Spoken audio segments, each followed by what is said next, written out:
வயநாட்டின் அடர் வனப்பகுதியில் பாறையின் இடுக்கில் சிக்கியிருந்த பழங்குடி மக்களை மீட்டு வந்த வனக்குழுவினருடன் நமது செய்தியாளர் சுதீஷ் நடத்திய கலந்துரையாடலை தற்போது பார்க்கலாம். நீங்க ഫസ്റ്റ് അവിടെ അവര് ഉണ്ടെന്ന് നിങ്ങൾക്ക് എങ്ങനെ അറിഞ്ഞത്? അവരെ നിങ്ങൾ പോയ വഴിയൊക്കെ എങ്ങനെ ഒരു വെല്ലുവിളികളാണ് അവിടെ ഇരുന്നത്? അതേക്കുറിച്ച് പറയും. ഞങ്ങള് ഉരുൾപൊട്ടുണ്ടായ ആദ്യത്തെ ദിവസം ഏറാട്ടുകുണ്ട് കോളനിയുണ്ട്. അവിടെ ഒരു 33 അംഗം കുടുംബം താമസിക്കുന്നുണ്ട്. അവരെ സന്ദർശിക്കാൻ വേണ്ടി അവിടെ പോയിരുന്നു. അന്ന് ഒരു അമ്മയും കുട്ടിയും കണ്ടിരുന്നു. ആ അമ്മയും കുട്ടിയും അവിടെ കുടുംബ വീട്ടിൽ വന്നാണ് ഞങ്ങൾ തിരിച്ചിരുന്നത്. പക്ഷേ അവരെ യാദൃശ്യമായിട്ട് 2 ദിവസങ്ങൾക്ക് ശേഷം വീണ്ടും കാട്ടിൽ വെച്ച് കാണും. ഞങ്ങൾ അമ്മയും ഒരു മകനെയും 4 വയസ്സുള്ള മകനെയും കാട്ടിൽ വെച്ച് കണ്ടു. അവർ വളരെ ടയർഡായിരുന്നു. ഉടനെ ഞങ്ങൾ അവരെ ഞങ്ങളുടെ കയ്യിലുള്ള ഭക്ഷണം കൊടുത്തു. അവരെ അവിടെ ഒരു സേഫായിട്ടുള്ള ഒരു എസ്റ്റേറ്റ് പാടിയിലാക്കി, HML പാടിയിലാക്കി. അവർക്ക് ബെഡ്ഷീറ്റ്, അവരുടെ ഡ്രസ്സെല്ലാം കൊടുത്തു, ഭക്ഷണം കൊടുത്തു, ലേഡീസ് സ്റ്റാഫിനാക്കി. അവരെ ഭക്ഷണമെല്ലാം കൊടുത്തപ്പോൾ അവർ കുറച്ച് കാര്യങ്ങൾ പറഞ്ഞു. എന്റെ ഭർത്താവും എന്റെ 3 കുട്ടികളും അവിടെ സൂചിപ്പാറ വാട്ടർഫാൾസിന് താഴ്വശത്ത് ഒരു പാറ ഗുഹയ്ക്കുള്ളിലാണ് ഉള്ളത് എന്നുള്ള വിവരം പറഞ്ഞു. അതിന്റെ അടിസ്ഥാനത്തിൽ ഞങ്ങൾ അവിടെ പാതയെല്ലാം ദുർഘടമാണ്, അങ്ങോട്ടേക്ക് പോകാൻ പറ്റില്ല, വെള്ളം കയറിയിട്ടുണ്ട് എന്നുള്ളൊരു വിവരം തന്നവർ. അട്ടമല ഭാഗം വനത്തിന്റെ മുകൾ വശത്തെത്തി അതുവഴി പോകാനാണ് ഉദ്ദേശിച്ചിരുന്നത്. അപ്പോൾ അങ്ങോട്ട് പോകണമെങ്കിൽ എന്തെങ്കിലും അതിന്റെ എക്യുപ്മെന്റ്സ് വേണം. കാരണം ഏതൊക്കെ ചലഞ്ചസ് നിങ്ങൾ പോയ വഴിയിൽ ഉണ്ടായിരുന്നു? ചലഞ്ചസ് പ്രധാനമായിട്ടും കയറ്റം, താഴ്വാനാണ്, ഇറങ്ങണം, കുത്തനെ ഇറങ്ങണം. അപ്പൊ അതിന് റോപ്പ് വേണം. നമ്മുടെ തൊട്ടടുത്തുള്ള ഒരു മുസ്ലിം പള്ളിയുണ്ട് അവിടെ, അട്ടമല.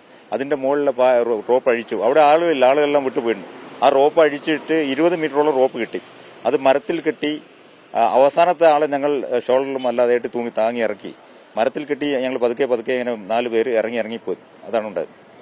തിരിച്ച് ഞങ്ങൾ അവിടെ എത്തി ആ കുടിൽ കണ്ടു. ആ ഒരു നീല ഷീറ്റ് കണ്ടു. അതായത് ഈ പാറപ്പത്തിൽ വെള്ളം കയറിയിട്ട് അവർ കുറച്ച് സമീപത്തേക്ക് ഈ ഷെഡ് കെട്ടി അതിലായിരുന്നു താമസം.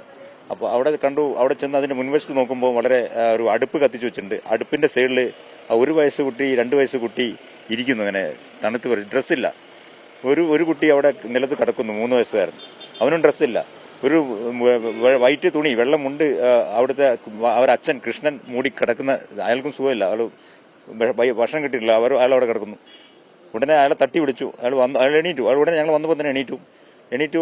അയാളെ മകനെയും അയാൾ വിളിച്ചു. അപ്പോൾ കൂടെയുള്ള നമ്മുടെ ജയചന്ദ്രൻ ആട് ചോദിച്ചു, ഇവിടെ പ്രശ്നങ്ങളൊക്കെ പറഞ്ഞു, ഇങ്ങനെയൊക്കെ പ്രശ്നമെന്ന് പറഞ്ഞപ്പോൾ അയാൾ വരാൻ തയ്യാറായി. ഞങ്ങൾക്കൊരു പേടിയുണ്ടായിരുന്നു ഇയാൾ വരുമോ എന്നുള്ളതായിരുന്നു. ഇയാൾ സാധാരണ പുറത്തോട്ട് അങ്ങനെ നമ്മൾ വിളിച്ചാൽ വരില്ല. ഉൾക്കാട്ടിലേക്ക് പോകും. ഞങ്ങൾ പോകുന്ന സമയത്ത് ഉൾക്കാട്ടിൽ.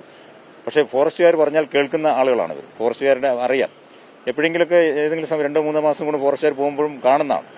ഏതായാലും അവർ ഞങ്ങൾ പറഞ്ഞു കേട്ടു. അയാൾക്ക് മനസ്സിലായി റോഡെല്ലാം പോക്ക്. പിന്നെ ശാന്തയും അയാളുടെ ഭാര്യ ശാന്തയും അവിടെ സേഫായിട്ടുണ്ട്. പക്ഷെ അവർക്ക് സുഖമില്ല എന്നുള്ളൊരു വിവരം കൊടുത്തു.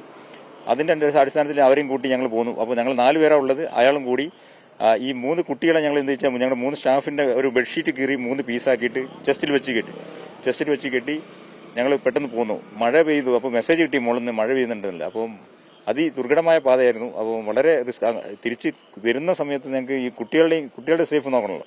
അപ്പോൾ അതൊരു ഭയങ്കരമായിട്ടുള്ള ബുദ്ധിമുട്ട് വന്നു.